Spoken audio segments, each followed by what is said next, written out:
Thank you for tuning in to the best parenting show on the internet, Post Daily Dose. It's the Post.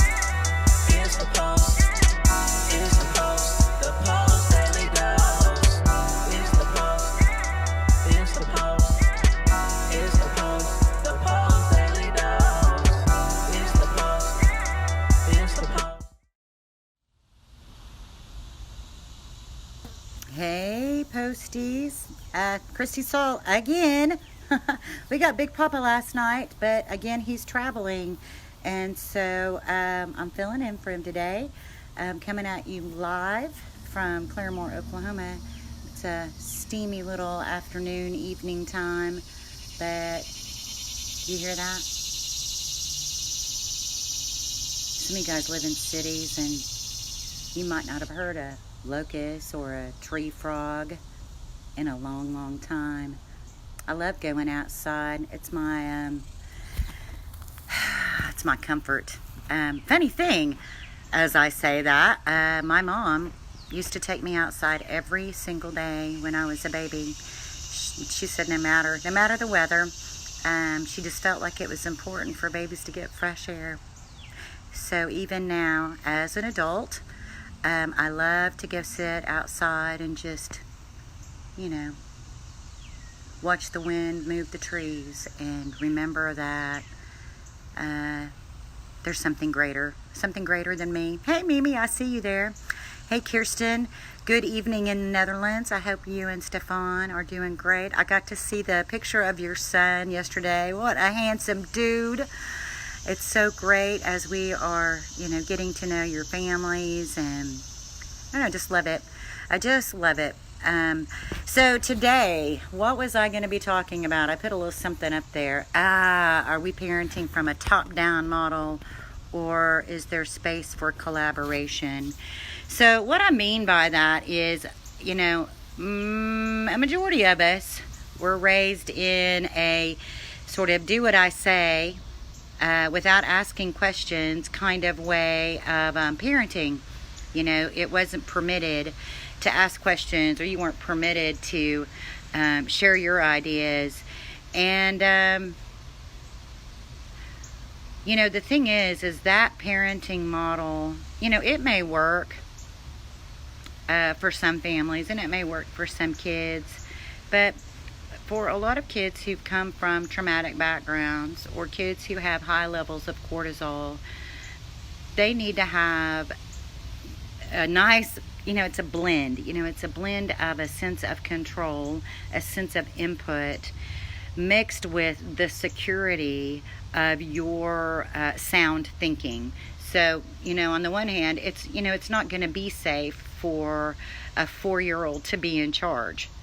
At the same time, sometimes for some kids, their input needs to be heard. Their ideas need to be heard. And so, it makes me think of a particular story. I do better when I share stories. And so this one story in particular occurred between Marley and I. I was really, really, really tired one night. And Marley has, mobility challenges. And so it takes my help to physically help her get ready for bed and get in bed. And I was tired. I was so tired. So tired. I just wanted to go to bed. And I'm rushing her. I'm like, well, hurry up. Just, quit piddling around in there and get in here so we can get back. Right? Because, well, I'm human. I'm a mom. I'm just like y'all. Right? And she says, Mom, here's the thing. When you're tired and you try to rush me, that just leaves more room for mistakes and more chance for you to forget something or for me to get hurt. She was right. And she wasn't saying it in any kind of snide way, because we have a very collaborative relationship. Our lifestyle and her medical needs require that level of collaboration.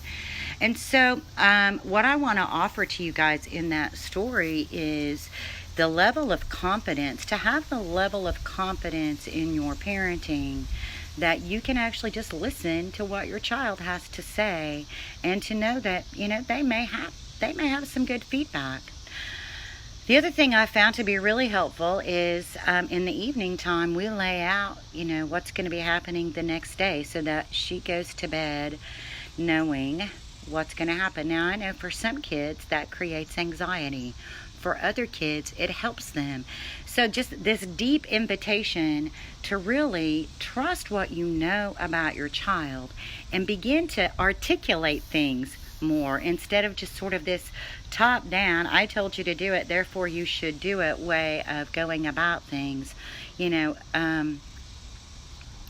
okay to explain things. It's okay to explain why you're doing what. Yeah, Marley is a very smart cookie, isn't she, Mimi? She is a very smart cookie. And, I feel completely blessed and fortunate to have learned this model of parenting before she was born. Because, I would have been given time out. I would have been sending her to her room. I would have been doing all those things that I've learned now. Wouldn't have been good for her. And so, Marley's a pretty smart cookie. And she helps me understand what she needs because we talk a lot.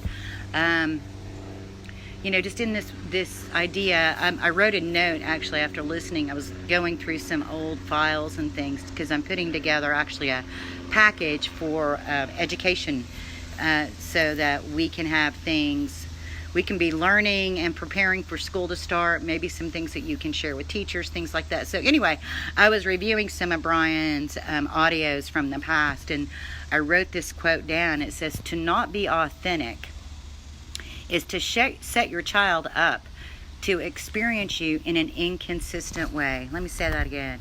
To not be authentic is to set your child up to experience you in an inconsistent way. So if you're feeling grouchy, to just say, "I am feeling really grouchy. I'm tired. I need a break. I need to rest. You know what? I just realized I haven't had anything nutritious to eat. I've been eating crap today. I'm going to go make myself a healthy snack or a healthy meal." To begin to put into words what we as adults act out in our own behavior. To on your drive home from work, take that extra turn around the block, as they say in those country songs, take the long way home. Give yourself a chance to decompress before you hit the door, because when you hit the door, the needs of your kids are coming at you. And if you've had a hard day, say, "Man, I've had a really hard day. I just need to, I just need a big hug. Come give me a big hug." Spend a little time in with each other. This is about being authentic and opening the door for a more collaborative relationship with our children. This isn't about being perfect. And on that same line with my son Kevin, when he hit his late teens, man, it was tough. Every day it was a different drama, trauma, chaos, something being triggered, something being stirred up. A phone call to come rescue him off the side of the road because, again, the car broke down, or, he went off someplace where I'd say, you probably shouldn't go there because your car's really not in good shape or you don't have a spare. But first of all, the best investment I made was roadside service. But second of all, the next best thing I did was I sat him down one day and I said, "Look, baby, I love you and I want you to have a great life. But I don't function well with all the chaos. And that's how you choose to live. So what I can tell you is you can call me and we can talk about it, and you can come over and we can talk about it, but I can't fix it. I don't have the ability to fix every chaotic situation you get into." And so when I finally got authentic with him and I talked to him from my heart like that, he heard me. And he said, "Yeah, Mom, I know you love me." I said, "Honey, quite honestly, it makes me a bitch. I just get bitchy because I get scared and stressed out and worried. And it just, and that's just not good for our relationship. And so I just need you to know I just can't fix it all." And that was a game changer. Once I understood what my boundaries were and I could communicate them with love, then we were in a whole different level of relating. We could relate collaboratively as opposed to a top-down model. I'm the boss, you should do what I say without asking questions. They need to feel like they're a part. They're a part of your life, like they're a part of what's going on in the day-to-day. And when we can be authentic, first with ourselves, we have to pause long enough to just even know how we feel. And then we can communicate that. We're always talking about asking our kids to use their words, but, how often do we not? How often do we say, we're fine, oh, I'm fine, but we're not fine.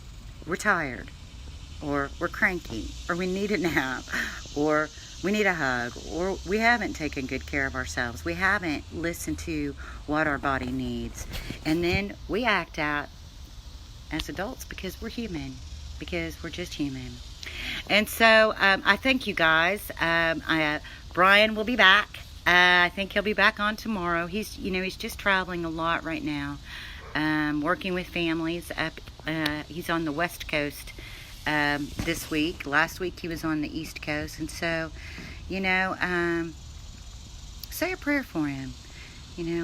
Say a prayer for God's wisdom and guidance and protection in his journey, and for the Holy Spirit to work in those relationships as he's working with parents and families to help them heal from the deep wounds of trauma, and to remind us all that love is the greatest healing force. And with that said, I'll try to quote him: in any given situation, we have two choices. And we can continue to function in fear. And you know what? Sometimes we will, because we're human. And when we catch ourselves, then we stop and we go, wait a minute. I'm just being really reactive, and I'm turning something that's, kind of a big deal into a really big deal. I'm making this a crisis. Back up. Let's take a retake. Time out. Let me take my deep breath, and let's try it again, because we can always choose love. And with that, love your loves. You guys have a great night.